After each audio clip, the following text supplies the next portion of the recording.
Hello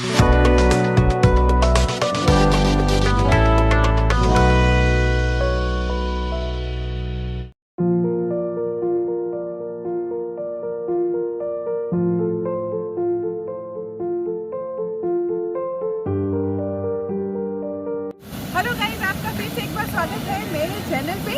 और आज मैं आपको यूरोप का एक बहुत ही सुंदर कंट्री घुमाने वाली हूँ और जिसका नाम है आइसलैंड। तो जब हमें यूरोप का वीज़ा मिला था तो ये कंट्री मेरे टॉप लिस्ट में थी, बट हम वेट कर रहे थे समर का ताकि हम यहाँ आके ब्यूटीफुल सीनरीज एंड वाटरफॉल देख सकें।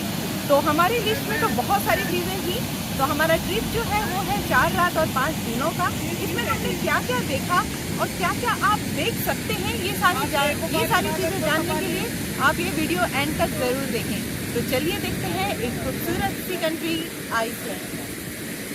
तो आइसलैंड आने का सबसे बेस्ट टाइम कौन सा है? तो अगर आप दुनिया के कुछ बहुत ही खूबसूरत वाटरफॉल पास से एक्सपीरियंस करना चाहते हैं तो समर इसका बेस्ट टाइम है। और टेम्परेचर यहाँ कुछ 10 to 15 डिग्रीज होता है। आइसलैंड पूरा ग्रीन दिखता है। और अगर आपको नॉर्थर्न लाइट्स देखना है तो आपको विंटर का वेट करना पड़ेगा। तो मोस्टली यहाँ पर लोग अक्टूबर से फरवरी तक आते हैं नॉर्थर्न लाइट्स देखने के लिए।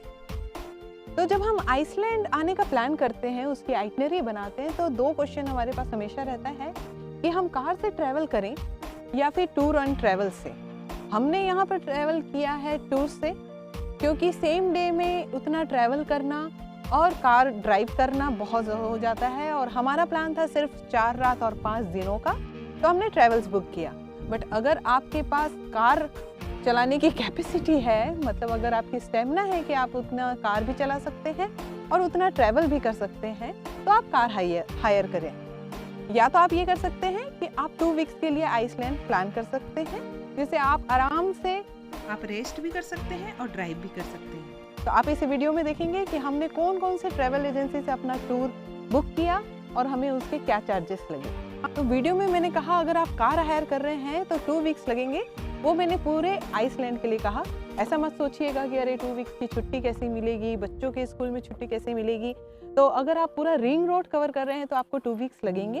अगर आप हमारे जैसा ही टूर करना चाहते हैं तो 4 to 5 डेज आपको लगेंगे। तो आप अपना आइटनरी उस तरीके से बना सकते हैं अगर आप कार हायर कर रहे हैं। तो चलिए देखते हैं सारे ऑप्शंस। तो लंदन से हमने मॉर्निंग की फ्लाइट ली थी और आफ्टरनून तक हम पहुंच गए आइसलैंड। तो अगर आप लंदन से जा रहे हैं या फिर दुनिया के किसी और पार्ट से भी आइसलैंड जा रहे हैं तो याद रखिएगा कि यहाँ फ्लाइट हमेशा 1 से 2 घंटा डिले रहती है। तो फ्लाइट से देखने पर तो ये दिख रहा था कि मौसम उतना ज़्यादा अच्छा नहीं है।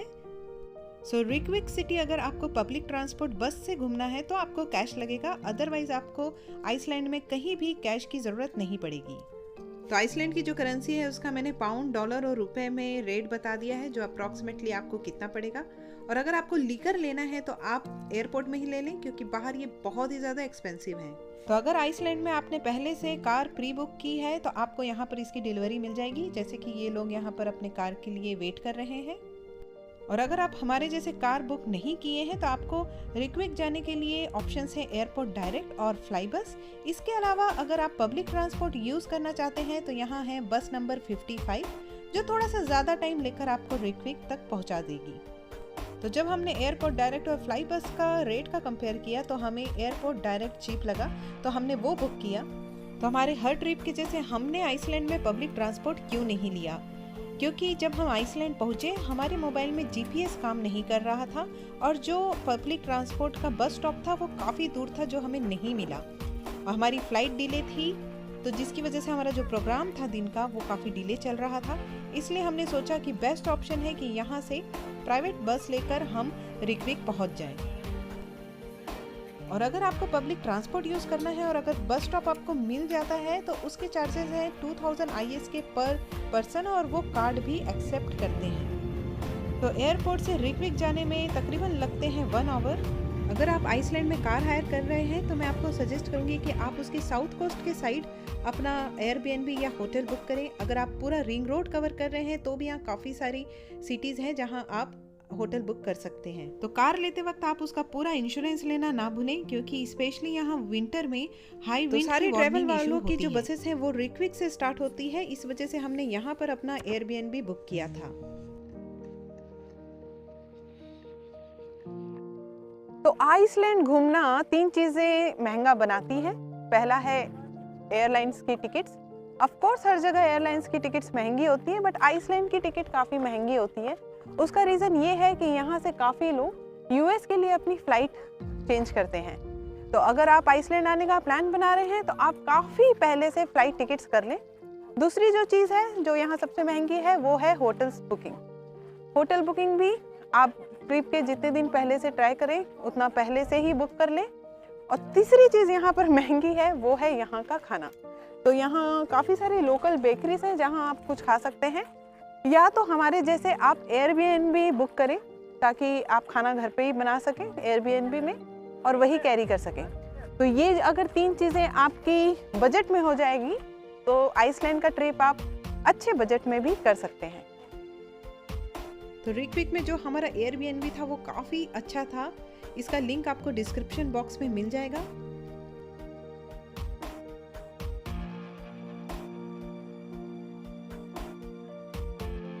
तो अगर आप आइसलैंड समर में आ रहे हैं मई जून जुलाई, तो मैं आपको बता दूं कि यहाँ मिडनाइट सन होता है। इसका मतलब यहाँ 24 आवर्स दिन होता है। तो आप होटल या फिर एयरबीएनबी बुक करते वक्त वहाँ देख लें कि विंडो में अच्छे थिक कर्टन हो ताकि आप रात में आराम से यहाँ सो पाएं।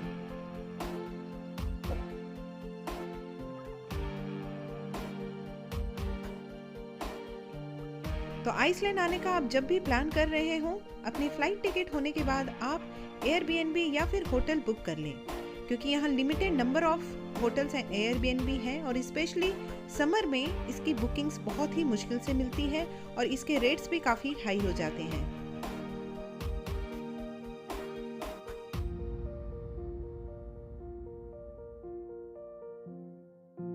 तो लंबे ट्रैवल के बाद हम थक गए थे और हमें भूख भी बहुत लग गई थी, तो हमने जल्दी जल्दी बनाया मैगी और गरम गरम चाय और हम निकल पड़े रिक्विक सिटी एक्सप्लोर करने के लिए। आइसलैंड में आप अपने साथ अम्ब्रेला लाना बिल्कुल भी ना भूलें, यहाँ कभी भी बारिश होती है। आदि रेन एंजॉय कर रहे हैं? नो। हाँ, ठंडी में रेन कोई भी एंजॉय नहीं करता है। तो अभी हम जा रहे हैं एक कॉन्सर्ट हॉल देखने के लिए। तो जल्दी जल्दी क्रॉस करते हैं, पैदल निकल चुके हैं हम। आगे मैं आपको बताती हूँ कि वो कॉन्सर्ट हॉल कैसा था और उसका नाम क्या है। और ये सी के किनारे किनारे हमको जाना है और वो है कॉन्सर्ट हॉल जिसका नाम है हारपा। एम आई करेक्ट आदि? उसका नाम क्या है? हारपा।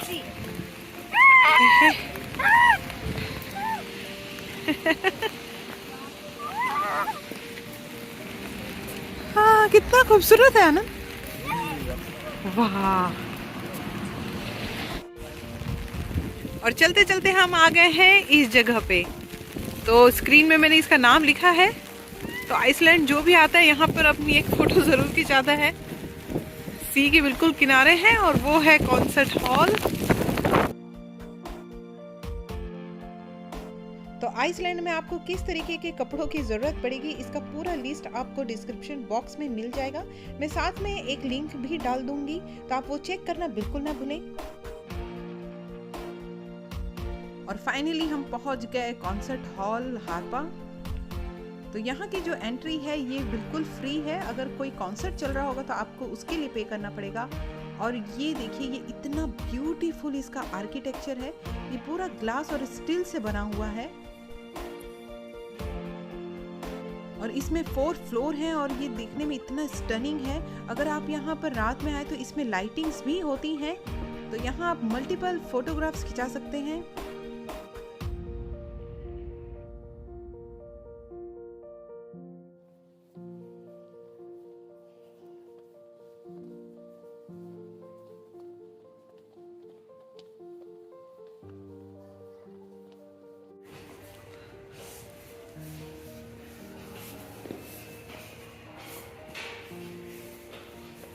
ये इसमें आनंद दिख रहा है।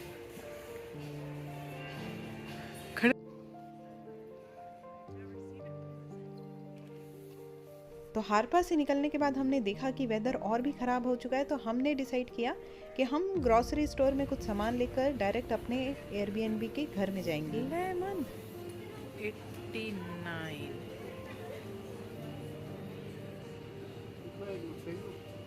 हाँ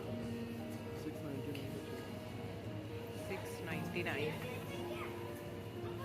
चलते हमको दिखा है ब्रेड, सोचते हैं ब्रेड ले लेते हैं, अंडा है, ब्रेड है, इसका कुछ सुबह सैंडविच बना लेंगे, रात में भी कुछ सब्जी के साथ इसे खा सकते हैं। यहाँ नान भी है बट हमको नान मन नहीं कर रहा है अभी खाने के लिए, तो चलिए देखते हैं आगे और क्या क्या मिलता है खाने के लिए। तो यहाँ पर आप सिंगल स्लाइस पिज़्ज़ा भी ले सकते हैं, मतलब आपको पूरा पिज़्ज़ा नहीं, उसका एक स्लाइस भी मिल सकता है, बट हाँ यहाँ पर कोई भी आपको वेज ऑप्शन नहीं मिलेगा। तो हमने कुछ बनाना, मिल्क, एग और ब्रेड ले लिया है, जिसका अप्रॉक्सीमेटली यहाँ पर बिल आया है 2555 IS के। तो इंडियन करेंसी में ये अप्रॉक्सीमेटली 1500-1600 रुपये का होगा। पाउंड में मैं कहूँ तो ये 15 पाउंड का होगा अप्रॉक्सीमेटली। और फाइनली हम अपने घर आ चुके हैं, अब रेस्ट करते हैं। पर आप ये बाहर का जो नज़ारा ये देख रहे हैं, ये रात के 11:09 हो रहे हैं और आप देख सकते हैं कि बाहर कितना ज़्यादा अभी भी लाइट है। तो आइसलैंड अगर आप गर्मियों में आ रहे हैं, समर में, जून, जुलाई, अगस्त, तो यहाँ मिडनाइट सन होता है, मतलब यहाँ जो सनसेट है वो होता ही नहीं है, तो आपको सोने में बहुत दिक्कत होगी। तो आप अपने साथ ऐसा आई मास्क लाना ना भूलें, इसे आप ऐसे लगाएं और सो जाएं। तो आइसलैंड के ट्रिप में हमने सेकेंड डे क्या क्या किया, तो ये जानने के लिए आप इस ब्लॉग का सेकेंड एपिसोड देखना बिल्कुल भी ना भूलें।